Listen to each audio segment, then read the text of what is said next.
नमस्कार दर्शक बंधु। मार प्रेम। पुअर जन्मदिन राति 1:30 मार कल आसी थाए। जेतेबेले पुआ फोन उठाए माँ कहे जन्मदिनर शुभेच्छा लाला। पुआ रागी जाई कहे सकाळे फोन करी थांतु, एते रातिरे काहींकी निद खराब कलु कहीकि फोन रखिदिए पुआ। किछि समय पर बापांक फोन आसे। पुआ बापांक ऊपर रागिला नहीं, किंतु कहिला जे सकाळे फोन करी थांत।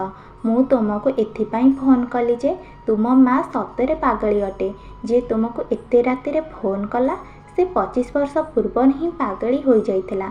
जेतेबेले डाक्तर तांको ऑपरेशन करबाकू कहिथिले एवं से मना करि देइथिला, सेतेबेले से मरिबा पाई प्रस्तुत होइगला, किंतु ऑपरेशन कराइला नहीं।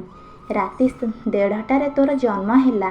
संध्या 6टार राति 1:30 जाए बहुत प्रसव जंत्रणा पाउथिला, किंतु तू जन्म हेबा मात्रे से समस्त जंत्रणा भूलीगला। तार खुशी रे कौनसी सीमा नथिला। तू जन्म हेबा पूर्वरु डाक्तर माने दस्खत कराइथिले जे जदि किछि घटे तेबे आमे दायी रहिबु नहीं। तते वर्षर गोटिए दिन फोन करिबारु तोर निद खराब होइगला। से मते प्रत्येक दिन 25 वर्ष ठारू राति 1:30 उठाई कहे देख आमर लालार जन्म एही समय होइथिला। बास एतिकी कहिबा पाई तते फोन करिथिली कही पिता संगे संगे फोन रखिदेले। पुओ चकित होइगला। पुओ सकाळे घर को जाई माँ को पाद धरी क्षमा मागे। माँ कहती देख मो पुआ आसीगला। तापरे जाई पिता को क्षमा मागे।